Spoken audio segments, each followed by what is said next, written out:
क्या बीसपी में एक चेतन शर्मा ने मार दिया, एक कांस्टेबल ने आरपीएफ को, असगर साहब को। क्या फातमी साहब गए? क्या फैयाज साहब गए? क्या सिद्दीकी साहब गए? कोई भी माली मदद हुई बिहार सरकार की तरफ से? थे, मदद भी हुई थी। क्या मदद हुई थी? एक बिहार सरकार से मदद नहीं। फातमी साहब सरकार में थे, सरकार की दलाली कर रहे थे, दरबारी कर रहे थे, चमचागिरी नीतीश कुमार का कर रहे थे।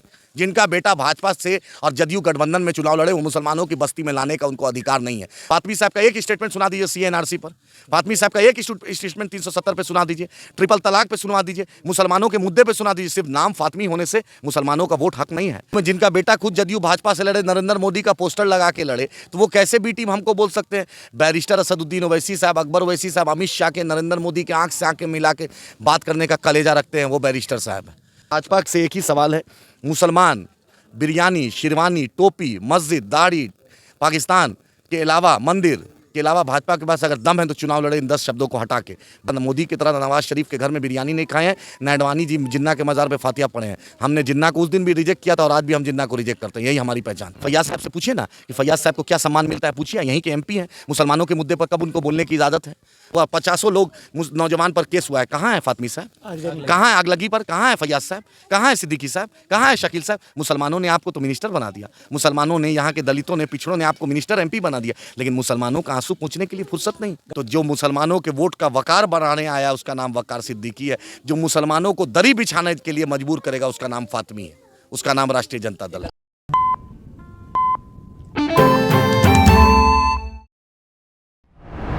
सलाम आदाब, स्वागत है आप सभी का बदलता हिंदुस्तान पर। मधुबनी में लोकसभा चुनाव को लेकर सरगर्मी तेज है। आप देख सकते हैं तस्वीरों में आदिल हसन आज़ाद, वकार सिद्दीकी एमआईएम प्रत्याशी मधुबनी लोकसभा से लगातार ज़मीन पर कैंपेन कर रहे हैं, डोर टू डोर जा रहे हैं, लोगों से मिल रहे हैं। आदिल हसन आज़ाद जी, आदिल हसन साहब भी आज इनको ज्वाइन किए हैं और आदिल हसन भी मधुबनी लोकसभा में गाँव-गाँव जा रहे हैं, लोगों तक पहुँच रहे हैं और कैंपेन कर रहे हैं और एमआईएम को वोट देने के लिए लोगों से अपील कर रहे हैं। आदिल हसन जी से बात करेंगे डायरेक्ट और उनसे जानना चाहेंगे कि मधुबनी लोकसभा में जो आपने उम्मीदवार दिया है सर, आखिर उसके पीछे क्या मकसद है और लास्ट टाइम में ये डिसीजन लेना कि एमआईएम का प्रत्याशी लोकसभा, मधुबनी लोकसभा से दिया जाए, आखिर ऐसा क्यों किया आपने? नहीं, बैरिस्टर असदुद्दीन ओवैसी साहब ने बहुत सोच समझ के फैसला लिया है। जब मुसलमानों को हिस्सेदारी नहीं मिलेगी तो हम तो मुसलमानों के लिए लड़ेंगे। आप ही बतलाइए कि 29 सीट में महागठबंधन ने सिर्फ 2 टिकट दिया मुसलमानों को। सन ऑफ मल्ला 2.5 है, उनको 3 टिकट दिया, लेकिन हमने मल्ला जाति को टिकट दिया, इन्होंने 3 टिकट लेके एक भी मल्ला को टिकट नहीं दिया। गोपालगंज और झंझारपुर में दोनों आरएसएस बीजेपी से जुड़े लोग को टिकट दे दिया। पहले भी मधुबनी में जो आरएसएस का हाफ पैंट पहनता था उसको टिकट इन्होंने दे दिया। तो आखिर ये राजद गठबंधन जो है, ये क्या, जो भी मुसलमानों को गाली देता है, जो भी भाजपा से जुड़ा रहता है, उसको आप टिकट देने में दिलचस्पी क्यों लगाते हैं? अजय निषाद ने मुसलमानों को गाली दिया, तबलीगी जमात को गाली दिया, मदरसा को गाली दिया, तो उसको आप टिकट, जो भाजपा का सांसद था उसको टिकट दे दिए। दीपक यादव जो है वाल्मीकि नगर से लड़ रहा है, उसने मुसलमानों को गाली दिया। सीएनआरसी पे सीए का मोदी का पोस्टर लगाया, मोदी का साथ दिया, भाजपा का वो ऑफिस बियरर है, उसको तेजस्वी यादव टिकट दे दिए। अखिलेश सिंह जो है प्रदेश अध्यक्ष कांग्रेस के जो बेटा है, वो भी सीएनआरसी का साथ दिया भाजपा के साथ, उसको टिकट दे देता है महागठबंधन। सन्नी हजारे जो समस्तीपुर से लड़ रहा है, उसने भी सीए का साथ दिया, पिता भाजपा में मंत्री है, उसको भी आपने टिकट दे दिया। यानी जो भी मुसलमान को गाली देगा, क्या महागठबंधन उसको तिलक लगाएगा? महागठबंधन उसको सम्मानित करेगा? महागठबंधन क्या उसको पगड़ी पहनाएगा? मेरे लहू से मेरे जो गाली दे, मेरे मुझ पर ज्यादती करे, मेरे साथ जो धोखा दे, उसको आप टिकट दीजिएगा? आप बताइए, ये महागठबंधन की दोहरी नीति क्या है? और भाजपा तो हमारी खुली दुश्मन है और दोनों कैंडिडेट जो मधुबनी के हैं दोनों बाहरी हैं। बतलाइए, फातमी साहब होटल के बाद कहाँ मिलेंगे? आज जो चुनाव के बाद फातमी साहब और अशोक यादव वोट भी यहाँ नहीं दे सकता है, दोनों का वोटर लिस्ट में नाम भी नहीं यहाँ पर है। तो जो आदमी का वोटर लिस्ट में नाम नहीं, जिसको रहीका, हड़लाकी, बेनीपट्टी, मधवापुर, मब्बी का रास्ता पता नहीं, जिसको जाले और केवटी, जाले का रास्ता पता नहीं, जिसको केवटी का रास्ता पता नहीं, जिसको मधुबनी शहर में 4 तरफ किधर रास्ता वो पता नहीं, उसको हम क्यों वोट देंगे? अशोक यादव भाजपा के कैंडिडेट बताएं कि क्यों आपको देंगे? पिताजी के अनुकंपा में आपकी बहाली हो गई है। जैसे अमित शाह के बेटे की जगह अमित शाह को उनके बेटे को हो गई, उसी तरह हो गई। जो परिवारवाद में भाजपा को बोलने का अधिकार ही नहीं है। पंकज सिंह कौन है? राजनाथ जी के बेटा है। गोपीनाथ मुंडे की बेटी एमपी है, एमएलए लड़ी है, मिनिस्टर रही है। अनुराग ठाकुर क्या है? वसुंधरा राजे सिंधिया क्या है? ज्योतिरादित्य सिंधिया क्या है? वसुंधरा राजे की बेटी क्या है? उनके बहन क्या है? यशोदा सिंधिया। तो जितना है, सुशी अश्वनी चौबे के बेटा चुनाव लड़े हैं। आखिर बतलाए कि आखिर भाजपा क्या चाहती है? हमारा भाजपा से एक ही सवाल है, मुसलमान बिरयानी, शेरवानी, टोपी, मस्जिद, दाढ़ी, पाकिस्तान के अलावा, मंदिर के अलावा भाजपा के पास अगर दम है तो चुनाव लड़े इन 10 शब्दों को हटा के। भाजपा के पास एक ही एजेंडा है, मुसलमानों के खिलाफ नफरत उगलना, मुसलमानों को जलील करना, मुसलमानों को बेइज्जत करना और हिंदू भाइयों को मुसलमानों का डर दिखाना। ये देश संविधान से चलेगा। हिंदू और मुसलमान इस देश की आँख है।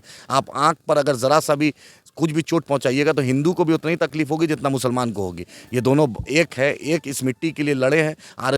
वीर अब्दुल हमीद हो, जब भी भारत को ज़रूरत पड़ी मुसलमान हमेशा रहा है। इनकी तरह मोदी की तरह नवाज शरीफ के घर में बिरयानी नहीं खाए हैं, न अडवाणी जी जिन्ना के मज़ार पे फातिया पढ़े हैं। हमने जिन्ना को उस दिन भी रिजेक्ट किया था और आज भी हम जिन्ना को रिजेक्ट करते हैं। यही हमारी पहचान। एक अहम सवाल लोग क्षेत्र में पूछ रहे हैं, खासतौर पे एमआईएम कैंडिडेट से, कि दरभंगा से कैंडिडेट घोषणा होने के बाद लास्ट टाइम में कैंडिडेट नहीं देना दरभंगा से ललित यादव के खिलाफ, और फातमी साहब के खिलाफ कैंडिडेट देना, कहीं ना कहीं बी टीम लगातार फिर से लोग कहने लगे। जो फातमी साहब का बेटा खुद भाजपा और जदयू गठबंधन से लड़े, जो फातमी साहब खुद जदयू और भाजपा में रहे, वो कैसे बोल सकते हैं? फातमी साहब को अधिकार है ये बात बोलने का। वो पिछले 5 साल से राजद में थे कि जदयू भाजपा में थे? जदयू में जिनका बेटा खुद जदयू भाजपा से लड़े, नरेंद्र मोदी का पोस्टर लगा के लड़े, तो वो कैसे बी टीम हमको बोल सकते हैं? बैरिस्टर असदुद्दीन ओवैसी साहब, अकबर ओवैसी साहब, अमित शाह के, नरेंद्र मोदी के आंख से आंखें मिला के बात करने का कलेजा रखते हैं वो बैरिस्टर साहब। और वो तेजस्वी यादव से बतलाइए कि कब मुसलमानों के मुद्दे पर बोले हैं। बतलाइए फातमी जी कब आपके यहाँ बिस्पी में एक चेतन शर्मा ने मार दिया, एक कांस्टेबल ने आरपीएफ को, असगर साहब को, क्या फातमी साहब गए? क्या फैयाज साहब गए? क्या सिद्दीकी साहब गए? कोई भी माली मदद हुई बिहार सरकार की तरफ से? थे, मदद भी हुई थी। क्या मदद हुई थी? एक बिहार सरकार से मदद नहीं। फातमी साहब सरकार में थे, सरकार की दलाली कर रहे थे, दरबारी कर रहे थे, चमचागिरी नीतीश कुमार का कर रहे थे। जिनका बेटा भाजपा से और जदयू गठबंधन में चुनाव लड़े, वो मुसलमानों की बस्ती में लाने का उनको अधिकार नहीं है। मुसलमानों से खासकर अपील करता हूँ, आप वकार सिद्दीकी को कामयाब कीजिएगा, वकार सिद्दीकी को वोट दीजिएगा, तो आपका वोट सोनार जैसे सोना को तौलता है, आपका वोट की अहमियत वो होगी। अगर आप महागठबंधन के माया जाल में पड़िएगा तो जैसे कबाड़ी कबाड़ को तौलता है, आपका वोट की अहमियत ये होगी। 2009 में शकील साहब सिद्दीकी साहब लड़े, तब कौन बी टीम था? तब भी भाजपा जीती। 2014 में गुलाम गौस साहब सिद्दीकी साहब लड़े, तब कौन था?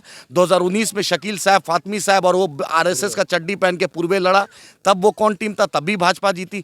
हम भाजपा को हराने का कलेजा रखते हैं। हमने इम्तियाज जलील साहब ने भाजपा शिवसेना को हराया, बैरिस्टर असदुद्दीन ओवैसी साहब ने हराया। पिछले बार किशनगंज से लड़े तो कांग्रेस जीती, भाजपा नहीं जीती। हम भाजपा को भी हराएंगे और अपनी क़यादत को भी खड़ा करेंगे। जो राजद शहाबुद्दीन साहब के जनाजा में नहीं जा सकता है, उनकी लाश का खबरगिरी नहीं कर सकता है, जो शहाबुद्दीन साहब जैसे मर्दे मुजाहिद जिसने राष्ट्रीय जनता दल को सींचा, जान दे के सींचा, उनका जब राजद के लोगों, राजद के नेताओं से मैं बोलना चाहता हूं, जब उनका नहीं हुआ वो आपका नहीं हो सकता है। जो कल का नया जुमा 8 दिन जिस लड़के को हुआ उसको राज्यसभा दे दिया, और ये सिद्दीकी साहब जो जिंदगी भर राजद के लिए खून पसीना दिया, उस सिद्दीकी साहब को एमएलसी बना दिया। जो सिद्दीकी साहब को कुर्सी से तेज प्रताप उठा के 8वीं कुर्सी पे भेज दे, वो राजद मुसलमानों का और कार्यकर्ता का हितैषी नहीं हो। जो तेज प्रताप स्टेज से धक्का दे दे अपनी बहन के नॉमिनेशन में, वो राजद के कार्यकर्ता का सम्मान नहीं जानते हैं।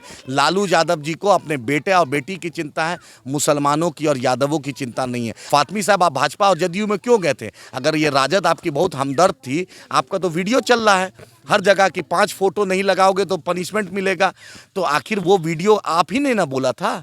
और आपके बेटा को किस मुंह से आपने भाजपा जदयू से चुनाव लड़वाया था, और किस मुंह से मुसलमानों की बस्ती में जा रहे हैं? फातमी साहब का एक स्टेटमेंट सुना दीजिए सीएनआरसी पर, फातमी साहब का एक स्टेटमेंट 370 पे सुना दीजिए, ट्रिपल तलाक पे सुनवा दीजिए, मुसलमानों के मुद्दे पे सुना दीजिए। सिर्फ नाम फातमी होने से मुसलमानों का वोट हक नहीं है। जो मुसलमानों के मुद्दे पे बात करेगा, जो मुसलमानों के दुख सुख में खड़ा रहेगा, जो तबरेज़ अंसारी का मुद्दा उठाएगा, जो पहलू खान के साथ खड़ा रहेगा, जो जुनैद के साथ खड़ा रहेगा, जो नसीर के साथ रहेगा, जो मॉब लिंचिंग में बोलेगा, जो ट्रिपल तलाक में बोलेगा, जो वक्त के हुक्मरानों से, वक्त के यजीदों से आंख मिलाकर बैरिस्टर असदुद्दीन ओवैसी साहब बोलते, उसका हक मुसलमानों के बस्ती में जाने का है, उसका हक मुसलमानों का वोट खाने का है। ये आरिफ जाट साहब है, ये पैदल पटना गए थे। कहाँ थे फातमी साहब? कहाँ थे सिद्दीकी साहब? कहाँ थे फैयाज साहब? कहाँ थे शकील साहब? आप ही के यहाँ बिजली की समस्या लेकर जब हुआ 50 लोग नौजवान पर केस हुआ है, कहाँ है फातमी साहब? कहाँ है आगलगी पर? कहाँ है फैयाज साहब? कहाँ है सिद्दीकी साहब? कहाँ है शकील साहब? मुसलमानों ने आपको तो मिनिस्टर बना दिया, मुसलमानों ने, यहाँ के दलितों ने, पिछड़ों ने आपको मिनिस्टर एमपी बना दिया, लेकिन मुसलमानों का आंसू पूछने के लिए फुर्सत नहीं, गाड़ी तक नहीं, मुसलमानों की बस्ती में नहीं जा रहे हैं। फायर ब्रिगेड की, जब यहाँ के मिथिलांचल में 4 बड़े मंत्री रहे, सिद्दीकी साहब, फातमी साहब, शकील साहब और फैयाज साहब, अपने आप में नायाब हीरा है, लेकिन उन हीरो से पूछिए कि इस बस्ती में फायर ब्रिगेड की गाड़ी नहीं है, उस पर क्या बोलिएगा। यहीं का आमिर हंजला को मार दिया गया था अनिल नगर का फुलवारी में राष्ट्रीय जनता दल के सीए एनआरसी प्रोटेस्ट में। पूछिए फातमी साहब गए भी थे क्या? सिद्दीकी साहब आंसू भी पूछने उसके यतीम उसके बाप के घर में पूछने गए थे, एमआईएम गई भी थी। पूछिए उनके घर में 5 मिनट की दूरी है गर्दनी बाग और 10 सर्कुलर रोड में। वही आमिर हंजला का वहाँ रहता था, वो घर यहीं अलीनगर का है। पूछिए तेजस्वी यादव गए भी थे क्या? जो शहाबुद्दीन साहब के जनाजा में नहीं जाए, जो शहाबुद्दीन साहब की बेवा आज अकेले चुनाव लड़ रही है, उसके खिलाफ राष्ट्रीय जनता दल ने कैंडिडेट दिया है। अगर मुसलमानों ज़रा सा दिल में गैरत होगी, जो ज़रा सा ईमानी जज्बा होगा, तो जो मुसलमानों के वोट का वकार बनाने आया उसका नाम वकार सिद्दीकी है। जो मुसलमानों को दरी बिछाने के लिए मजबूर करेगा उसका नाम फातमी है, उसका नाम राष्ट्रीय जनता दल है। अंतिम सवाल है, क्या असदुद्दीन ओवैसी साहब का लोकसभा क्षेत्र में दौरा होने वाला है? एकदम इंशाअल्लाह ताला। हमने शिवहर में राणा रंजीत भाई को दिया, अखिलेश्वर शर्मा साहब को दिया, वकार साहब को दिया, दीनानाथ मांझी जी को दिया, प्रियंका चौधरी को दिया। हमने गुलदस्ता में सभी जात धर्म के लोग को दिया है। एमआईएम का मतलब गुलदस्ता जिसमें सब तरीके का फूल है। कमल के फूल की तरह नहीं सिर्फ एक फूल है, या तेजस्वी यादव की तरह नहीं सिर्फ परिवार है। उनके दोस्त संजय यादव या मनोज झा, जो एक मनोज झा वोट अपने बूथ पे नहीं दिला सकते, उनको आप राज्यसभा भेज रहे हैं। जो अशफाक करीम साहब ने सब कुछ किया, ईडी का रेट झेला, इनकम टैक्स का रेट झेला, उनके लिए आपके पास हमदर्द नहीं। फैयाज साहब से पूछिए ना कि फैयाज साहब को क्या सम्मान मिलता है, पूछिए। यहीं के एमपी हैं, मुसलमानों के मुद्दे पर कब उनको बोलने की इजाज़त है? जो कांग्रेस ने मौलाना असद कासमी साहब को बोलने नहीं दिया, जो एक भी मुसलमानों मुद्दे पर आज तक तेजस्वी यादव बोले नहीं, जो भाजपा में फातमी साहब रहे और बेटा भाजपा जदयू से चुनाव लड़े, तो मुसलमानों की बस्ती में, दलितों की बस्ती में आने का हक नहीं। जो मुसलमानों में बेदारी लाएगा, जो मुसलमानों के लीडरशिप को बढ़ाएगा, हम चाहते हैं वकार सिद्दीकी मजबूत हो, आरिफ जाट हो, कलाम भाई हो, इमरान हो,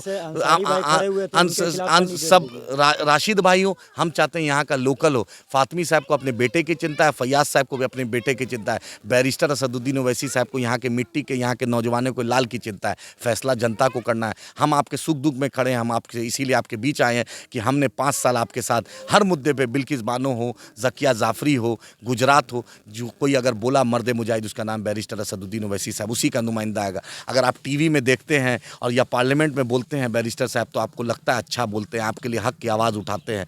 मलल पट्टी में देखिए कोई नहीं गया, तो वहाँ एमआईएम गई थी। हर मुद्दे पर, हर मुसलमानों के, दलितों के साथ ज्यादती हुई, एमआईएम गई। हम उसी लिए आपसे मजदूरी मांगने आए हैं। अपनी क़यादत को मजबूत कीजिए। जब son of Malla, son of Manjhi, son of Kushwaha, son of Paswan अपना नेता बना सकता है, तो सन ऑफ मिथिलांचल और सन ऑफ मुसलमान भी अपनी क़यादत खड़ा कर सकते हैं। तो ये हैं आदिल हसन आज़ाद साहब, नेशनल स्पोक्स पर्सन एमआईएम के। वकार सिद्दीकी साहब से भी कुछ बात करेंगे। कैसा लोगों का आपको समर्थन मिल रहा है और क्या कहेंगे अब तक जो जनसंपर्क किया है? अल्हम्दुलिल्लाह हर जगह लोगों का अपार समर्थन मिल रहा है। जो एक विकल्प की तलाश थे, असदुद्दीन ओवैसी साहब से जो लोग विकल्प मांग रहे थे, उन्होंने अपना नुमाइंदा भेजा और लोग बहुत समर्थन कर रहे हैं। असदुद्दीन ओवैसी साहब का प्रोग्राम कब होने जा रहा है, क्या उसका प्रोग्राम? इंशाअल्लाह असदुद्दीन ओवैसी साहब का 2 या 3 प्रोग्राम होगा। कल और परसों की बात चल रही है, इंशाअल्लाह 1 से 1.5 घंटे में वो फाइनल हो जाएगा।